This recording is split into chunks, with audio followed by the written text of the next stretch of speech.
నమస్కారం ఫ్రెండ్స్. ఉత్తరాంధ్ర ప్రజలకు తమ జీవితాలు ఎంత దుర్భరంగా ఉన్నా, ఈ దుర్భరమైన జీవితాలతో పాటు భోగాపురం ఎయిర్పోర్ట్ అనే బుదిబండ వాళ్ళ నెత్తిన ఈ రోజు నుంచి పడనుంది. ఈ భోగాపురం ఎయిర్పోర్ట్ వల్ల ఆ చుట్టుపక్కల నివసిస్తున్న ఆదివాసీ జీవితాలలో ఏ మార్పు రాదు. రాకపోగా ఒక బుదిబండ లాంటి భారీ నిర్మాణము వాళ్ళ మధ్యలో ఉంటూ అది నలిగిపోతూ వీళ్ళ ఆశలను అడియాశ చేయడానికి భోగాపురం ఎయిర్పోర్ట్ సిద్ధంగా ఉంది. నేను ఆంధ్రాకి మంచి కావాలని కోరుకునే వాడిలో ఒకటిని. కానీ భోగాపురం ఎయిర్పోర్ట్ వల్ల అక్కడ చుట్టుముట్టు నివసిస్తున్న ఆదివాసీలకు, సామాన్య ప్రజలకు ఏమైనా మంచి జరుగుతుందా అంటే నాకు దూరం దూరం వరకు దీని లాభాలు ఏమీ కనిపించడం లేదు. ఇవాళ మనం ఈ వీడియోలో భోగాపురం వల్ల ఎయిర్పోర్ట్ వల్ల కలిగే లాభాలు, నష్టాలు ఇవి స్పష్టంగా తెలుసుకుందాం. మీ అందరికీ తెలుసు, ఎక్కడ తప్పు జరుగుతుందో, ఎక్కడ అన్యాయం జరుగుతుందో అక్కడ మన ఛానల్ యొక్క విశ్లేషణ, విశిష్టత అక్కడే కనిపిస్తూ ఉంటుంది. ఆంధ్రాలో కానివ్వండి, తెలంగాణలో కానివ్వండి, తెలుగు ప్రజలకు ఎక్కడ అన్యాయం జరిగితే అక్కడ లెక్కలతో పాటు, అంటే లెక్కలు చూపిస్తూ అది ఎలా తెలుగు ప్రజల్ని ఎఫెక్ట్ చేస్తుందో కేవలం మన ఛానలే దానికి శ్రీకారం చుడుతూ ఉంటుంది. మిగతా ఛానళ్ళు ఫస్ట్ పొగుడుతుంటాయి, అక్కడ లైవ్ ఇస్తారు, ఫీడ్ ఇస్తారు, ఎవరెవరు వస్తున్నారు పోతున్నారు, దాని విశిష్టతలు ఏమి అని గట్టిగా అబద్ధాలను వాళ్లే ప్రచారం చేసి ఏదో టైం బాగాలేనప్పుడు ఆ ఎయిర్పోర్టు తీవ్రమైన నష్టాల్లో పోయినప్పుడు అప్పుడు వచ్చి ప్రభుత్వాలు ఇలా చేసింటే ఇలా అయ్యేది అని మొత్తుకుంటూ ఉంటారు. కానీ మన ఛానల్ ఏ ప్రాజెక్ట్ అయినా స్టార్ట్ అయ్యేటప్పుడు ఆ దీపం ఉంటుందా ఆరుతుందా అనేది స్పష్టంగా విత్ లెక్కలు మీ ముందు పెడుతూ ఉంటుంది. ఈ భోగాపురం ఎయిర్పోర్ట్ అసలు నిర్మాణం ఎందుకు జరిగింది? దీనికి సింపుల్ రీజన్ ఉంది. Vizag airport civilian plus defence use కోసం కట్టిన ఎయిర్పోర్ట్. అంటే నేవీ వాళ్ళ పర్మిషన్ లేకుండా అక్కడ ఎయిర్పోర్ట్లో ఏ కమర్షియల్ థింగ్స్ కొనసాగలేవు. ఆ ఎయిర్పోర్ట్ని ఇంటర్నేషనల్ చేసిన అది నేవీ వాళ్ళ పర్యవేక్షణలో ఉంటుంది కాబట్టి డిఫెన్స్ ప్రోటోకాల్స్ పాటించవలసి వస్తుంది. కాబట్టి వైజాగ్ ఎయిర్పోర్ట్కి పెద్ద హ్యాండిక్యాప్ అదే. అయితే ఈ హ్యాండిక్యాప్ని తప్పించడానికి భోగాపురం ఎయిర్పోర్ట్ అనేది ఒకటి నిర్మించడం జరిగింది. ఇవాళ ఇనాగరేషన్ అయింది.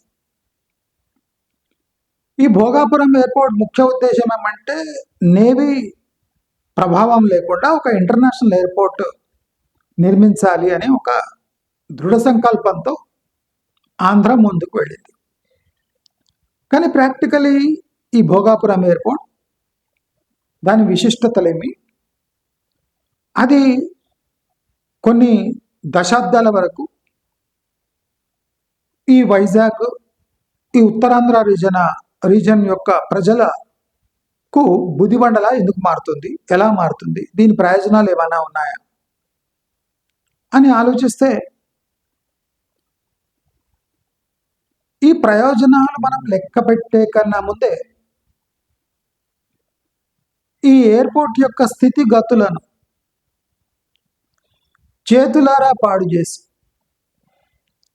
మన ముందు పెట్టడం జరుగుతుంది. మీరు ఇమాజిన్ చేయండి, ఆంధ్రప్రదేశ్ లాంటి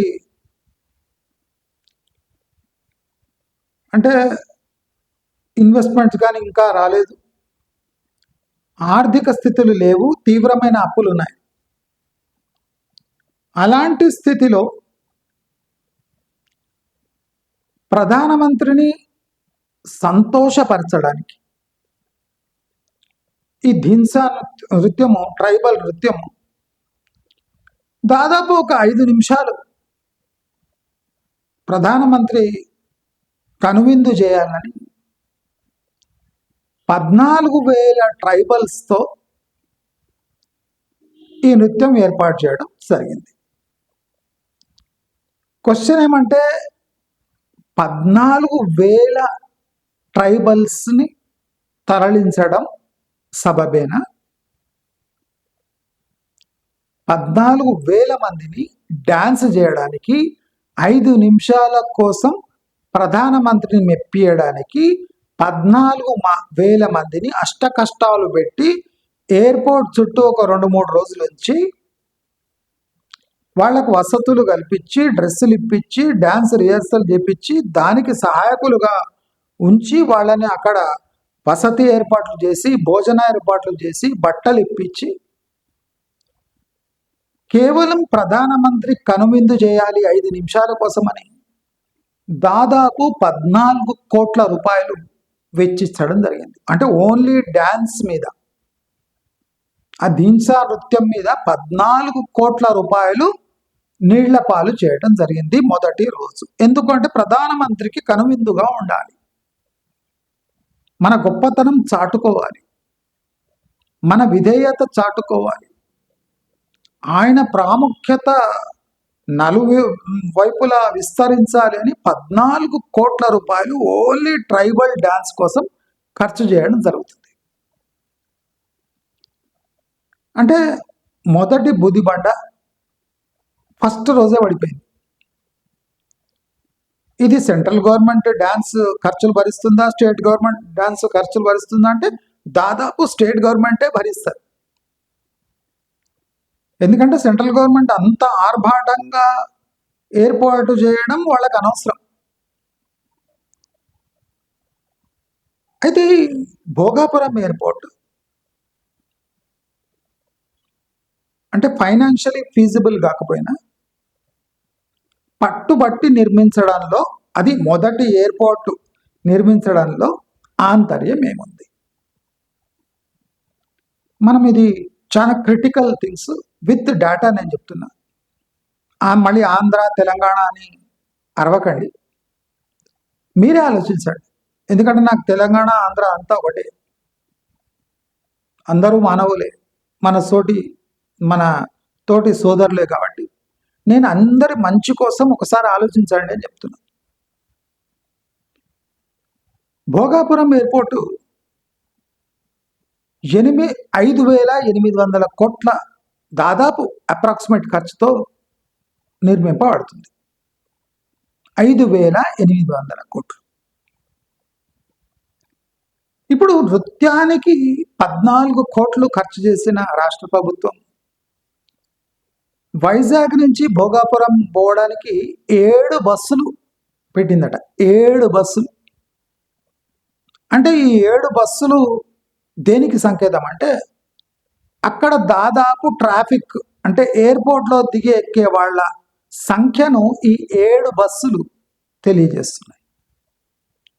14,000 మందిని నృత్యానికి పిలిచిన వాళ్ళు 7 బస్సులు ఎయిర్పోర్ట్ టు వైజాగ్ ప్రయాణికుల కోసం 7 బస్సులను సిద్ధం చేశారట.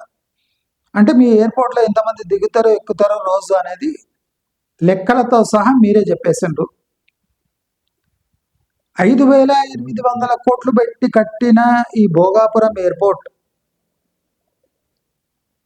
రోజుకు అంటే ఒక డొమెస్టిక్ అంటే ఢిల్లీకో బెంగళూరుకో హైదరాబాద్కో వచ్చే ప్యాసింజర్ దగ్గర ఎక్కడానికి 850, దిగితే 350 డొమెస్టిక్ ఛార్జెస్. అంటే ఎయిర్పోర్ట్ మెయింటెనెన్స్ ఫీ అంటారు. ఎయిర్పోర్ట్ ఛార్జెస్ మనం ఇక్కడి నుంచి హైదరాబాద్కి పోవాలనున్న 850 రూపాయలు భోగాపురం ఎయిర్పోర్ట్ అథారిటీకి చెల్లించుకోవాలి. దానిపై టికెట్ ఛార్జెస్ వేరే అదనం.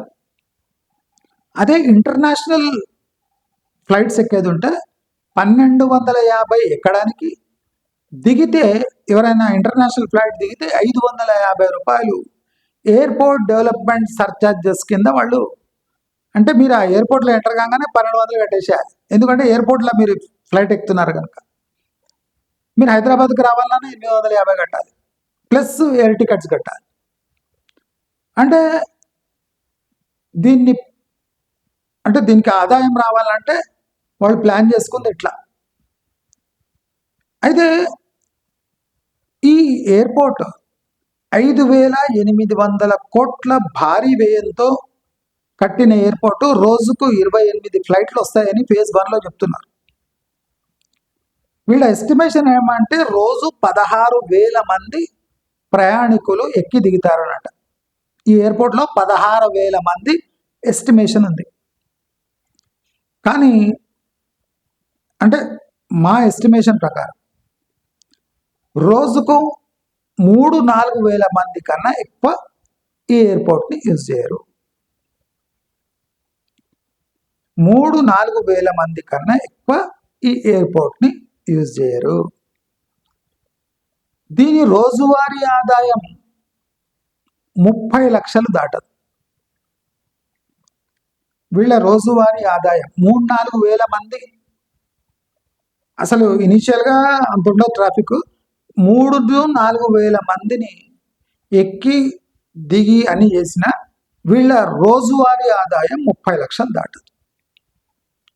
5,800 కోట్ల పెట్టుబడికి 28 ఫ్లైట్లు దిగే సామర్థ్యం ఉన్న ఎయిర్పోర్టుకు రోజుకు 30 లక్షల ఆదాయం. అంటే ఈ ఎయిర్పోర్ట్ స్టార్ట్ కాగానే తీవ్రమైన లాస్లో పోతుంది. ఎందుకు పోతుంది? 30 లక్షలు సరిపోవా అంటే కాదండి. రోజుకు ఇక్కడ 16,000 మంది ఎక్కి దిగాలి. ఈ ఎయిర్పోర్ట్లో రోజుకు 16,000 మంది ఎక్కి దిగితే కానీ ఈ ఎయిర్పోర్టు అక్కడదక్కడ ఉండదు, కాస్ట్ ఉంటుంది. 16,000 మంది. ఇప్పుడు ఎంతమంది? 3-4 వేల మంది ఎక్కి దిగితే మస్తు అయిపోయింది. అంటే ప్రతి నెల దాదాపు ఏమీ లేదన్నా ఈ ఎయిర్పోర్టు ప్రతి నెల కాదు, ప్రతిరోజు దాదాపు 1,20,00,000 నష్టంతో ఈ ఎయిర్పోర్ట్ ఆపరేట్ అవుతుంది. ప్రతిరోజు 1,20,00,000 నష్టం. భోగాపురం ఎయిర్పోర్ట్లో ఈ ఆపరేటర్కు, అంటే ఎవరు ఈ ఎయిర్పోర్ట్ కట్టాడో ఆ కట్టిన వ్యక్తికి 1,20,00,000 నికర నష్టం రోజు. అంటే దాదాపు 40-45 కోట్ల నష్టం ప్రతి నెల. అంటే ఇది కాకుండా వేరే అక్కడ లోకల్ షాప్స్ ఉంటాయి, దాన్ని లీజ్ ఇస్తారు. అన్నీ చేసిన వాళ్ళు టోటల్ కమర్షియల్ అవుట్ కమర్షియల్గా ఆపరేట్ చేసిన ఏమీ లేదైనా రోజు 60 లక్షల కన్నా తక్కువ లాస్ ఉండదు ఈ ఎయిర్పోర్ట్కి. అంటే పర్ డే లాస్ 60 lakhs, 60 లక్షల loss per day Bhogapuram airport. ఈ భోగాపురం విశిష్టత మనం ఇంకో తెలుసుకోవాలి. భోగాపురం ఎయిర్పోర్టు వైజాగ్ నుంచి 50 కిలోమీటర్ల దూరం ఉంది. 48 అనుకోండి, దాదాపు 50. అదే విజయవాడ నుంచి 470 కిలోమీటర్ల దూరం ఉంది. విజయవాడ నుంచి 470, వైజాగ్ నుంచి 50 కిలోమీటర్ల దూరం ఉంది. సపోజ్ వైజాగ్లోని ఎవరైనా ఇంటర్నేషనల్ ఎయిర్పోర్ట్కి వెళ్ళి అక్కడ ఫ్లైట్ ఎక్కాలి అంటే దాదాపు 300-400 రూపాయలు ట్యాక్సీకి కట్టాలి, 300-400 ట్యాక్సీకి కట్టాలి. కట్టి లోపల ఫ్లైట్ ఎక్కుదామంటే 850. అంటే ఇక్కడి నుంచి హైదరాబాద్కి రావాలి అని ఎయిర్పోర్ట్కి వెళ్ళడానికి అయ్యే ఖర్చు 1250. ఇక ఇంటర్నేషనల్ అయితే 1250 ప్లస్ 300-400 అంటే 1650కి చేరిపోతుంది. అంటే ఎయిర్పోర్ట్లో ఎంటర్ అయ్యి మనం హైదరాబాద్కి రావాలి అంటే భోగాపురం ఎయిర్పోర్ట్లో మనం చెల్లించవలసిన రుసుము 1250 రూపాయలు. 300-400 ట్యాక్సీకి, 850 రూపాయలు ఎయిర్పోర్ట్ డెవలప్మెంట్ ఫీజుకి ఎక్కడానికి. మళ్ళీ దిగితే 350 ప్లస్ రావడానికి ఒక 400 అంటే 750. ఆ ఎయిర్పోర్ట్లో దిగి వైజాగ్కి రావడానికి 750 రూపాయలు ఖర్చు అవుతాయి. అంటే ఇటు ప్యాసింజర్లకు తీవ్రమైన ఇబ్బంది, అటు భోగాపురం ఎయిర్పోర్ట్ నిర్వహించే సంస్థకు రోజుకు 60 లక్షల నికర లాస్, యావరేజ్ లాస్ ని ఆ ఆపరేటర్ భరించాలి. అంటే ఈ భోగాపురం టోటల్ ఎస్టిమేట్స్ వేసుకుంటే లాస్లో నడిచే ఎయిర్పోర్టు అని స్పష్టంగా తెలుస్తుంది. అయినా పట్టుబట్టి భోగాపురంలో ఎయిర్పోర్ట్ నిర్మించడం జరుగుతుంది. అది ఇంటర్నేషనల్ ఎయిర్పోర్ట్. ఫేజ్ 2 వచ్చినాక అది ఇంకా విస్తరిస్తాడట. ఫేజ్ 1 రోజుకు 28 ఫ్లైట్లు దిగాలి బ్రేక్ ఈవెన్ కావాలంటే ఫేజ్ 1లో. అది జరుగుతుందా చూడాలి. ఫ్లైట్లు దిగినా ఇక్కడ ఎక్కేవాళ్ళు ఉన్నారా? అంతమంది వైజాగ్కి వస్తున్నారా? వైజాగ్కే ఎందుకు రావాలి? రేపు గూగుల్ డేటా సెంటర్ అవన్నీ పడితే భోగాపురం ఎయిర్పోర్ట్కి బాగా డిమాండ్ పెరుగుతుంది అని ఒక ఎస్టిమేషన్ ప్రకారం ఈ భోగాపురం ఎయిర్పోర్ట్ నిర్మించడం జరుగుతుంది. కానీ ప్రాక్టికల్గా అంత ట్రాఫిక్ ఉంటుందా అంటే నా ఎస్టిమేషన్ ప్రకారం గూగుల్ డేటా సెంటర్లు, ఈ ఇంటర్నేషనల్ టెక్ జైంట్స్ వీళ్ళంతా వస్తే కూడా రోజుకు 10-12 వేలు 15,000 దాటడం చాలా కష్టం. అంటే దీనికి ఒక 5-6 ఇయర్స్ టైం పట్టవచ్చు. అంటే ఈ టెక్ జైంట్స్ అంతా వచ్చి ఈ గ్లోబల్ డేటా సెంటర్స్ అంతా వైజాగ్లో బిజినెస్ స్టార్ట్ చేస్తే కానీ వీళ్ళు అనుకున్న రోజుకు 16,000 మంది ఎక్కి దిగడం బహుశా అప్పుడేమైనా జరగవచ్చు. అంటే దాదాపు 5-6 ఏళ్ల వరకు ఈ ఎయిర్పోర్టు తీవ్రమైన లాస్లో నడుస్తూనే ఉండాలి. భోగాపురం ఎయిర్పోర్టు నడుస్తూనే ఉండాలి. మరి విజయవాడ వాళ్ళు ఈ భోగాపురం ఎయిర్పోర్ట్కి చేరుకోవాలంటే దాదాపు 500 కిలోమీటర్లు ప్రయాణించాలి. ప్రయాణించి అక్కడి నుంచి ఫ్లైట్ వైజాగ్ టు మళ్ళీ ఎయిర్పోర్ట్ పోయి ఎయిర్పోర్ట్ ఫీ కట్టి మళ్ళీ అక్కడ పోవాలి. 500 కిలోమీటర్లు అంటే మనం ఒక 600 రూపాయల బస్ ఛార్జీలు వేసుకుందాం. 600 ప్లస్ 1250 అంటే విజయవాడ నుంచి భోగాపురం పోయి హైదరాబాద్కి ఫ్లైట్ ఎక్కుదాం అనుకుంటే దాదాపు 1850 రూపాయలు ఖర్చు అవుతున్నాయి. నేను చాలా తక్కువ లెక్కలు చెప్తున్నా. ఇంకా చిన్న చిన్న లెక్కలు ఉంటాయి, ఖర్చులు మనం అనుకోకున్న ఖర్చులు ఉంటాయి. ఈ ఖర్చులు కూడా ఉంటాయి. అంటే హైదరాబాద్కి వెళ్ళడానికి భోగాపురం ఎయిర్పోర్ట్కి పోతే అంటే దగ్గరలో ఉన్న విజయవాడ ఎయిర్పోర్ట్లో అక్కడ ఏముంటుందో ఇప్పుడు ఫెసిలిటీ నెక్స్ట్ ఏం తెలియదు. ఎన్ని ఫ్లైట్ దిగుతాయో ఎక్కుతాయో. విజయవాడ టు దగ్గర ఉన్న ఎయిర్పోర్ట్ ఏమి, అమరావతి ఇంటర్నేషనల్ ఎయిర్పోర్ట్ అయ్యేటప్పటికి పరిస్థితులు ఎట్లుంటాయి? అమరావతి ఇంటర్నేషనల్ ఎయిర్పోర్ట్ అయినాక భోగాపురం పరిస్థితి ఏమి? నేను ఒక జోక్ చెప్తా. భోగాపురం బ్రేక్ ఈవెన్ కావడానికి అంటే లాభసాటిగా మారడానికి 5 ఏళ్ళు పడుతుండొచ్చు. ఆ 5 ఏళ్ళ లోపల వెళ్ళి ఇక్కడ అమరావతి ఇంటర్నేషనల్ ఎయిర్పోర్ట్ కట్టేస్తే ఆ భోగాపురానికి అనుకున్న దానికన్నా సగం ట్రాఫికే ఉంటుంది. ఎందుకంటే చాలా మంది అమరావతిలో దిగిపోతారు. ఎందుకంటే ఇది చాలా పెద్ద ఎయిర్పోర్ట్ కాబట్టి. అమరావతి ఎయిర్పోర్ట్లో ఎయిర్పోర్ట్ డెవలప్మెంట్ ఛార్జెస్ కింద భోగాపురం కన్నా డబల్ ఉన్నాయంటే డెఫినెట్లీ భోగాపురంలో దిగి అక్కడి నుంచి ట్యాక్సీ తీసుకొని విజయవాడకు వచ్చే ఛాన్సెస్ ఉన్నాయి. అంటే ఒక ఎయిర్పోర్ట్ ఇంకో ఎయిర్పోర్ట్తో పోటీ పడి ఒకటి దాన్ని ఇంకో దాన్ని నాశనం చేసుకునే విధంగా వీళ్ళు అత్యుత్సాహంతో ఈ ఎయిర్పోర్ట్ నిర్మాణం జరుగుతుంది. డెఫినెట్లీ ఇప్పుడు అక్కడ గ్లోబల్ డేటా సెంటర్స్ అయితే అవైతే టెక్ జెయింట్స్ అంతా వచ్చి నిజంగానే అక్కడ జీసీసీ పెట్టుబడులు పెట్టి చాలా ఆఫీస్ స్టాఫ్ ఇంటర్నేషనల్ ట్రాఫిక్ పెరిగితే 16,000 రీచ్ కావడం పెద్ద పని ఏం కాదు. That is easy. But initial స్టేజెస్లో వచ్చే లాసులు ఆ ఎయిర్పోర్ట్ భరించగలుగుతుందా? అక్కడ వీళ్ళు అనుకున్నట్టు ఇంటర్నేషనల్ ఎయిర్పోర్ట్ స్థాయి ఫెసిలిటీస్ 850 రూపాయలు ఇచ్చి అంటే మెయింటైన్ అవుతుందా అంటే మీరంతా ఉండొచ్చు అక్కడ వాడు కట్టినోడు లెక్కలు వేసుకోవడానికి. ఇక్కడ కట్టినోడి లెక్కలు కాదు, ప్రాజెక్ట్ కట్టేటప్పుడు లాభాలు వాళ్ళకి వచ్చేస్తాయి. ఎస్టిమేషన్లో లాభాలు, రా మెటీరియల్లో లాభాలు, అది కాకుండా ఈ ఎయిర్పోర్ట్ ల్యాండ్ అక్విజిషన్లో కొంతమందికి లాభాలు అయ్యింటాయి. అంటే భోగాపురం ఎయిర్పోర్టు అనగానే అంత సింపుల్గా తీసేయకండి, దీంట్లో చాలా వింతల విశేషాలు ఉంటాయి, తర్వాత మెల్లగా బయటికి వెళ్తాయి. అయితే భోగాపురం 5 ఏళ్ల వరకు తనతో తాను పోరాడుతూ రాబోయే అమరావతి ఎయిర్పోర్ట్తో పోరాడుతూ శంషాబాద్కు ధీటుగా డెవలప్ అయితే కానీ ఈ ఎయిర్పోర్ట్లో వచ్చి ఎవడనే దిగడు. దీని పెద్ద మైనస్ పాయింట్ ఏమంటే ఇది విజయవాడ వైజాగ్కి మధ్యలో ఉండింటే తప్పకుండా ఇది డెవలప్ అయ్యేది. వైజాగ్ విజయవాడ మధ్యలో ఎక్కడైనా ఈ ఎయిర్పోర్ట్ నిర్మాణం అయింటే డెఫినెట్లీ ఇది మంచి ఎయిర్పోర్ట్గా పేరు వచ్చేది.